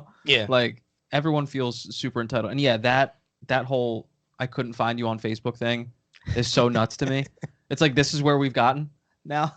Like, it's shocking to not see me on there. I still have very close family members, you know what I mean, that are still in my pending friend requests on Facebook because I just don't deal with it. Yeah. Well, Yeah, it's like I haven't talked to you in 15 years. We have phones. You could have called me. I mean, I could have called you. I know it works both ways, but that is true. Yeah. I'm really strict now about my professional and personal life. Like, I made it like my Instagram and Twitter. No, I would be very surprised if anyone at work would find me. And that's not because I'm ashamed of who I am or my interests, but I like that for myself. It feels like this is my personal area. This is my space, so to speak. Yeah. But like Twitter and Instagram can be fun for video games and my interests and memes. And I don't feel like I want the executives at my job being my friends, seeing that kind of stuff, just. I don't think you're alone in that at all. Yeah. So is there anything else y'all would like to share about your show? Like what people can expect from it or your future plans for it?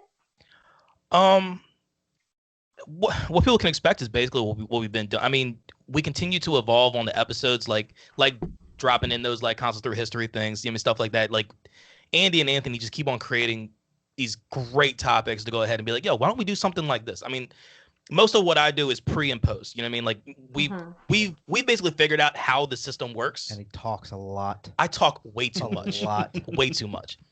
I mean, come on, listen to this voice. Listen to this baritone. Anyway, really? Keep going. But when it comes down to stuff we want to do in the future, like we have a lot of plans right now to go ahead and do some 24-hour streams. And like one of them we want to do is for a Relay for Life, which is has to do with cancer, because Andy's mom went ahead, was diagnosed with breast cancer, and actually had it twice. Yeah.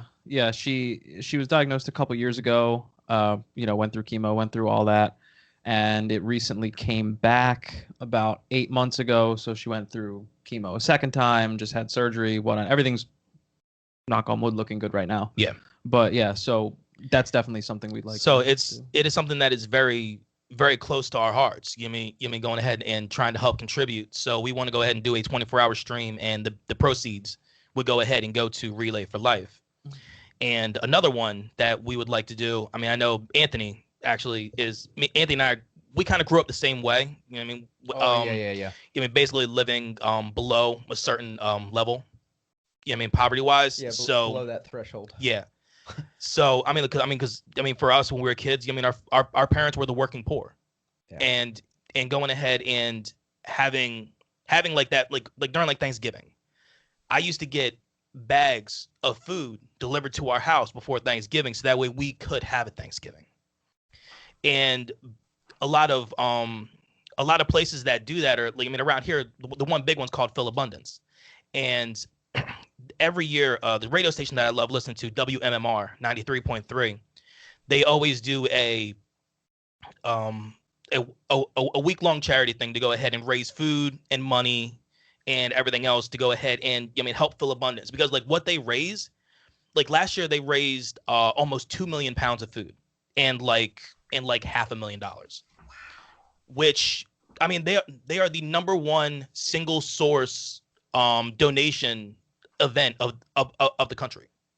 Mhm. Like nobody comes close. Wow. And yeah, it's what they do for this, because like Philadelphia is like ranked like 4th when it comes down to, you know what I mean, dealing with like the working poor and stuff, which is really, really bad for such a huge city.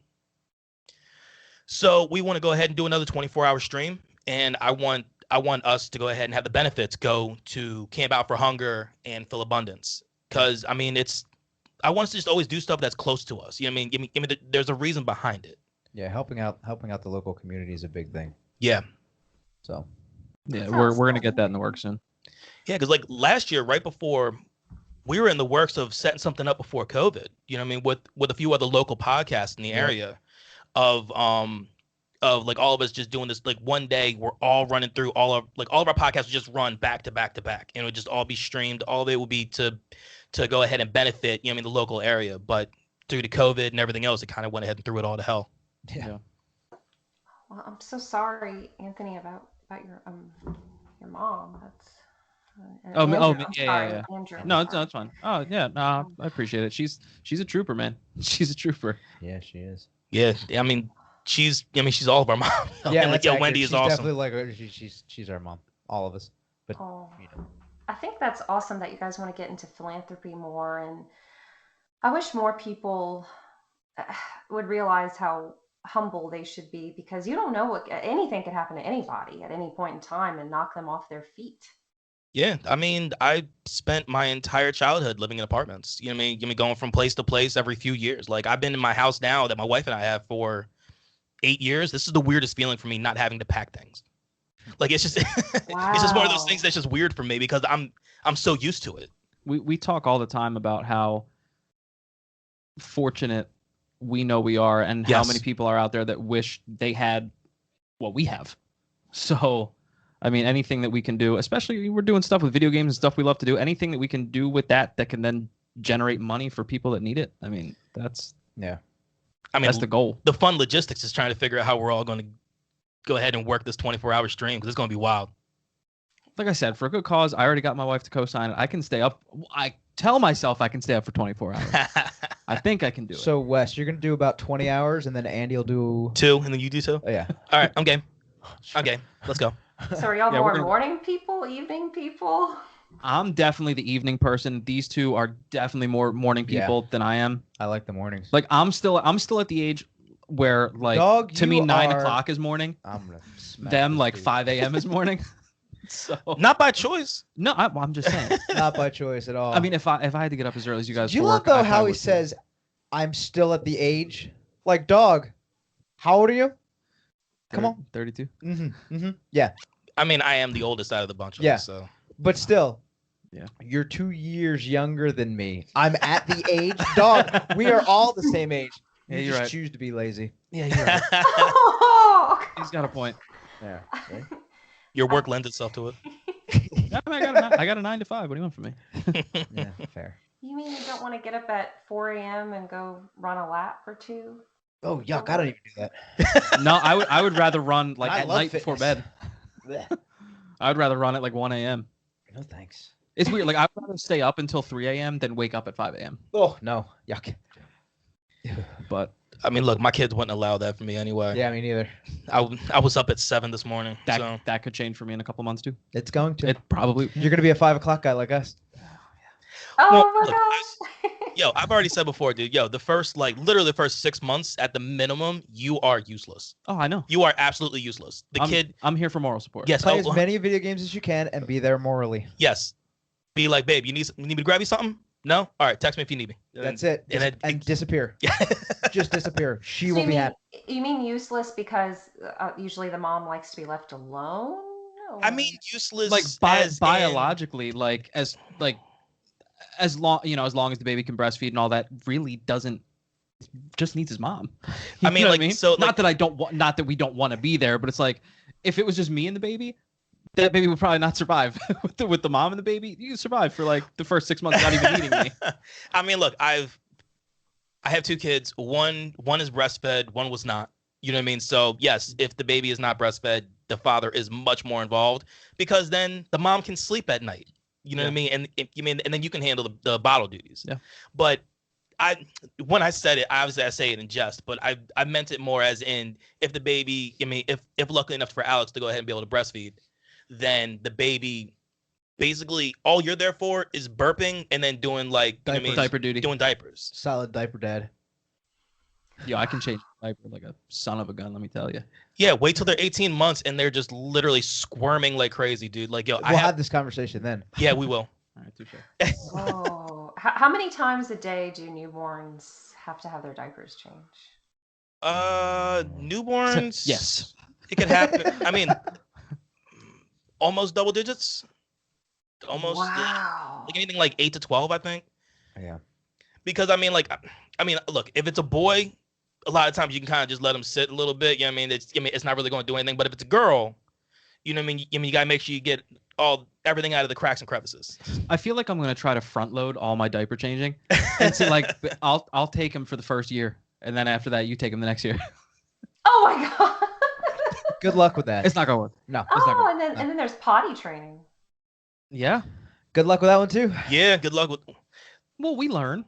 I mean, we all use the bathroom. I mean, we haven't gotten to potty training with my son yet. Speak for So yourself. I mean, I'm kind of nervous because with a boy that kind of flies everywhere. So you Yep. don't really know what's gonna happen. It'll happen to me.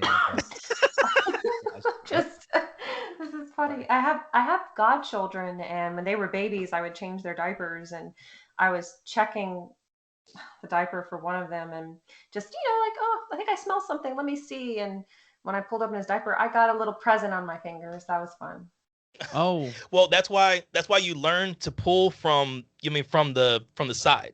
Surprise. You go from the side, and you kind of just pull from the bottom to go ahead and get a little quick look. You know what I mean? And then that's going to tell you everything you need to know. Yeah. But I mean, if you smell it, it happened. Just I mean, get look, her done. some kids are gassy. You know what I mean? It's not necessarily always that, but Oh my goodness. I feel like, it'd be really funny if you guys would play those like babysitting games just to see how Oh, realistic they are. I'm terrified of doing that because I feel like I would fail. Like, aren't Bro, you there win or you these learn. baby games where I've never played them because I was like a teenager when they were coming out, but like I'm the babysitter, like babysitting mama or something like that. Yeah. There. Oh, I don't. Oh my goodness. I'll let y'all two do that. Well, no, why don't you do it to go ahead and coincide with the baby and just tell us the difference between which? Yeah. All right, that might happen. There you go. I just think that would be so funny. Kind of Anything for like the podcast. like there are these YouTube shows where they have people who are actually in these roles in real life, and they watch movies and they offer opinions like Oh, yeah. spies. They'll have real life spies comment on procedures and how movies portray them, whether that's accurate or not. Yeah, I love those. Those are part of the recommended parts of the like YouTube thing at the beginning of the page that I always end up just diving into. I never search for my own stuff. I always just run through the recommended, and I'm like, well, that looks cool, and then I just dive so deep. That's awesome. Anthony, I would love to have your feedback on military movies. That would be fun. Ho ho ho. 99% of them are false, inaccurate, and terrible. Before he went in, he loved all of them. No, yeah, probably. But no, my biggest pet peeve whenever I see anything with like military related movies is like, I'm very proud of the uniform that I wear. So Of course. the first thing I always keep my eyes on is like the uniform and how it's worn, and it's always wrong. It's always wrong. Where everything is supposed to be. Just like if they're in their blues, depending on the medals that they have and like where they're worn or like rank of certain people that they have on their shoulders and stuff like that, and you're like, yeah, that's not. Why are you calling him that? That doesn't belong with that person. What's going on here? He's about to ruin every military movie for me. Yeah, let him. But Let him. Wow. I mean, I've seen YouTube, but I've seen guys that have actually done that where they just like Wes, where they're military guys that have actually watched. I know what you're talking about. They watch and like review like They watch military, it, like yep. either combat scenes or something like that, and be Yep. like, yes, we would do this, or no, we wouldn't do that. Yeah, Yeah. well, Yeah. I could do your uniform, and they're all wrong. That's, So. well, for Andrew, I guess that could be a restaurant movie, like. Oh. Does that really happen? Or a restaurant video game, or even for Anthony, a military video game like Call of Duty, stuff like that. We used to run Call of Duty hard. Yeah, Back in I'll the be honest. day. I haven't played a Call of Duty game in years. Ghost was the last one I've touched. Actually, you know what? Yeah, it might be the same for me. Because It might be the same. I never really had fun playing like the online multiplayer. It was never really like, I always joke, a bunch of 11-year-olds going ahead and just shooting you up, and it just bothers me. But the stories were always really, really cool. Yeah, and, but like, I'm not paying $60 for a No. 2-hour campaign. No, you gotta You know like. what I mean? you wait till and that's like, the part that bothered me. Yeah, you wait until it's like $12 at GameStop, and then you go buy it. And then you play your 30-minute campaign, and you're done. You're like, sweet, $12. Yeah. I'm pretty sure you just created like 2 new episodes for our show now. Yep, absolutely. I would love your feedback on things you guys have endured or experienced in real life, and you play a video game and you say, huh, this is accurate, or maybe not so much. That would definitely be interesting. That would be interesting. New show idea, check. Yeah, we do that all the time. Like we'll be talking about certain things, and then it'll just kind of just break down like, all right, wait a minute, and then I'll go into my notes and just because I have a whole list of just podcast ideas, including the one that failed the biggest that we never aired.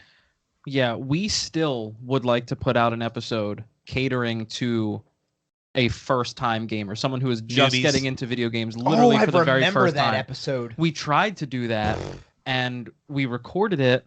We sent a copy to my wife. She listened to it, and then once we listened back, we were like, "This is not going to work," because we used terminology that a new gamer would not understand and stuff like that. It's so hard. We did that. We tried doing that one within our first year. Yeah, you know what though? We'd be better served doing it now. Yeah, I was just gonna Yeah. say that. I think that's something we should try. Well, and I mean, read there's. I think out of all the episodes we've done, there are 3 that have never been heard. Good, keep it that way. Oh. Well, Yeah, no. there's- So, we call those the lost episodes. Yes. The lost So- episodes. so the one is the gaming for beginners, because it didn't work the way that we thought it should. And then there was another one that the audio just something happened. I mean, this is back with a different software that I was using, and the audio just didn't something happened. Something got corrupted. And then there was one that just vanished. I still don't know where the hell the one is. Like I don't even remember what the topic was, but it's completely gone. But I mean, this was all during like the early days to where I was still very, very green with post production. Yeah, it wasn't great. You're learning so much, and you have to start somewhere. The expert at anything started out as a beginner. That's one of my favorite quotes. Yeah, That's a great quote, and boy did I would by no means call us experts here, but boy have we come a long way. When we listen to some of our early episodes, they were rough. well, I mean, we also evolved it with the frequency. You know what I mean? Because like we started doing it just as a Once a month, right? 2 Yeah. podcasts a month. That Oh, was 2 a it. month, Yeah. 2 a month. And then with some of the other friends that we've made doing podcasts, like they were busting them out every week, and I'm like, we're kind of getting behind the curve. Yeah. And then it was like, okay, let's go ahead and because like the beginning of 2020, that's what we did. We started 2020, we started busting them out every week, and I mean everything kind of worked out pretty well, I think. I So really far. enjoy it. I enjoy it. Thank Well, you. is there anything else you would like to share with listeners? What you got, Scoop? Anything you want to tell the listeners? Anything I want. You guys don't need to immediately look at me every time. Well, Well, how I didn't know if you can had a listeners- plan and anything you wanted to say.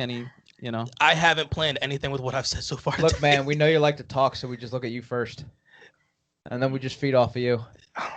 You're not wrong. Where listeners can support you. Yeah, at I mean, I all, can take or- us through that if you want. Oh. Support wise, we haven't set up anything like a Patreon. I mean, technically there is one. It's just not actually like set up. But I mean, we don't really You know, we don't do this for that really. No, mean, I think our honestly. biggest support, this is just me speaking personally, I would love to see our Twitch stream grow Yes. more. That would be support I would love to see.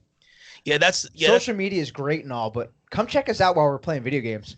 yeah, that's been a You know fun what I mean? one. Come 'Cause- and come hang out with us while we're doing it. I Yeah. think that would be that would be where I'd like to see the growth. because would be that awesome. that actually is something that we've grown a lot within the year that No. we've done it. Y'all have grown. I have played like Well, You played a little bit Uncharted once. I did. And, I mean, I was doing good. I mean, I You'll- started getting, I was having I had You'll benefit from it now. 7, 8, 9, 10 at a time, but So one of the fun things when it came down to streaming was that it was a completely like I never understood it. I never understood the fact of watching people play video games. Like it's like to me it made no sense because I mean we talked about this back before we even started the streams. Yeah. And Andy was just like, just do it, just create it, give it a shot, see what people think. I'm like, all right. So then the very first game I streamed was Fallen Order. Star Wars. Yeah, Star Wars Jedi Fallen Order, and that was a lot of fun. And from that, I actually started picking up some friends. You mean who also had podcasts, and then from there, Andy was like, "I have another great idea. You hate playing scary games," and I'm like, "Yes, I do. We need you to play scary games." On So you good. know what I mean just for people to get your reaction. I'm like, this is a horrible idea. But as I continue to say, I'm a whore for the brand. so that's how we started Freaky Friday. So Freaky Friday essentially is one of us will play a video game in the dark, a scary video game in the dark, and then you'll just basically watch us play, watch our reaction. That's I funny. played Resident Evil 2, and then The Medium was another one. The Medium was incredible. That was such a good game. Yeah. And now Andy's a part of Freaky Friday. Yeah. It's circled around and bit me somehow. playing the Blair Witch. Yeah, now Andy's playing Blair Witch every Friday. Yeah. And I had some friends tell me that we need to get a heart rate monitor hooked up and then have the reading show up on screen. Dude, that would be so cool. It would. That's a fantastic I idea. have no idea how we do it, Yeah, but we'll figure it out. yeah, I've had some people send me some links. There you go. So that would be absolutely hilarious. You know what you should do, but it'd be really mean to Wes since he doesn't like horror games. Oh well, Yes. then we want to hear this then. Yes, What is it? we do.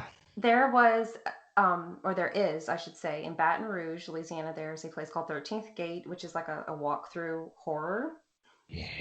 game. Not game, like a haunted house, but they can't touch you or anything. Like you walk through different levels, areas. And outside of it, you can pay money to press this little button where while people are waiting in line, air shoots out at them. Oh, you'd be toast, dude. You'd be It, toast. it scares them. So that would be hilarious if y'all installed some kind of air pump near West. Oh, wow. That's such a good idea. Wow. And randomly, he would know it's there, obviously, because I'm saying. But I would just never know when it's going off. Yeah, yeah. like Well, you're that at this definitely added the critical. anxiety levels. Yeah, because that's the big thing about it. It's like I'm not necessarily scared. It's just the fact that I have anxiety with with Yes, these types see- of things. See, I'm So there. you know what I mean, so like my anxiety, like with Resident Evil 2, when you first saw Mr. X, Yeah. I'm running and then he moves a helicopter and I'm like, no. And I turn around and just run the other way. Oh no, I shot his helmet off, or I shot his hat off first. And then he kept on going. I'm like, no headshot didn't work. I'm out. Bye. Did you beat the See ya. game? Yes. Okay, well, good. Yes. Good. Very That good. yeah, no, that one, like I've come to appreciate, you mean a lot of these games, a lot of these scary games, like I said, I mean Resident Evil 2 was incredible. I actually really enjoyed the story. And like the medium is basically all story. I mean there's almost nothing really like action with the game. So I mean that one was just incredible. I need to play that one. Yeah, I'm sorry if I gave y'all an idea to amp up the the horror aspect of it. Oh, that's a It's gonna be a thing. that's a 10-bell idea right there. Oh my gosh. Well, where can people find you guys if they want to follow you on Twitch, on any social media, anything? Yeah, well, so you don't want me to intrude on here? Go for it. All right. This is normally Anthony's thing. So Go for it. The best place to check us out is on Twitter at Console Crew. We also have an Instagram, Console Gaming Crew. We have a .com website, which our Gmail works through there. It's consolegamingcrew.com. We do have a Facebook. I shouldn't talk about it, but we never do. Stop talking about it. we are Console Gaming Crew on Facebook for the one person that likes to check us out there. Thank you. Yep. Well, all of our episodes also drop on YouTube. We're working on getting more video content out there. We do have the episode that Wes brought up from our 1 year, our Hot Ones Inspired episode. We have a couple unboxings from the new systems on there. And like I said, our episodes get released there. And to get our Twitch some more support, like Anthony said, we are CGC Podcast on Twitch. That's all three of us. Wes has workouts 3 days a week. He plays the Ring Fit Adventure. Yes. On Switch. For every new follower, I have told myself I will do 2 burpees. I am a 265-pound man, and I am making myself do burpees because of this. Like, yeah. So the more followers on there we get, the better. Yeah. So we have those workouts 3 days a week. I am doing the current run of Freaky Friday until this ends, and then we'll figure out something else from there. You'll do another one. From there. And then we also always tell people, please check us out, and everyone else on Boss Rush. There are so many great podcasts on there, like not just in the gaming community, but all of them in general. Yeah, like honestly, I have thoroughly enjoyed listening to these 1v1s. Like I really have. Oh, thank you for listening to them. I appreciate it. You are doing a hell of a job. Let's just put it that way. Oh, thank you. I don't, sometimes I'm like Michael Scott. Sometimes I'll just start talking and then I lose myself along the way.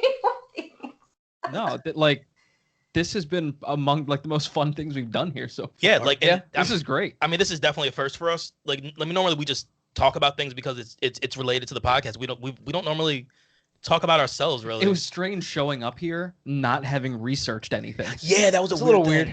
I was like, oh, I just get to answer questions and I don't have to research anything. It's great to talk. Oh, I was kind of worried, like, oh God, are they going to research me? And they're going to be like, Celeste, we found out this about you. Why can't we find you anywhere? Oh gosh, she doesn't have a Facebook. She doesn't exist. Doesn't matter. If she doesn't have a Facebook, she does not exist. She's not there. Yeah. Well, thank you three for making time for this episode. And is there, I mean, not everybody likes to share this, but are there personal Twitter accounts that you want to share or Instagram? I have no issue putting mine out. Dragon_CGC is my personal Twitter. I mean, I don't know mine. I mean, mine, but I don't either. I mean, look, I put everything out there. I mean, I put the way I feel about everything going on in the modern environment. So if you like it, hit a like. If you don't, unfollow. It is what it is. Yeah, I'd give mine if I knew it. Yeah, I'm right there with you, bro. Wes will just have to share them for everybody on his account. I got no problem with it. I'll screen grab them and I'll just put it out everywhere. There you go. That works. Well, thank you three so much for this episode, and listeners, you can find this with Boss Rush Games, the Boss Rush Network. And until next time, we'll see you later. Bye. Yeah, thank you. Thank you very much.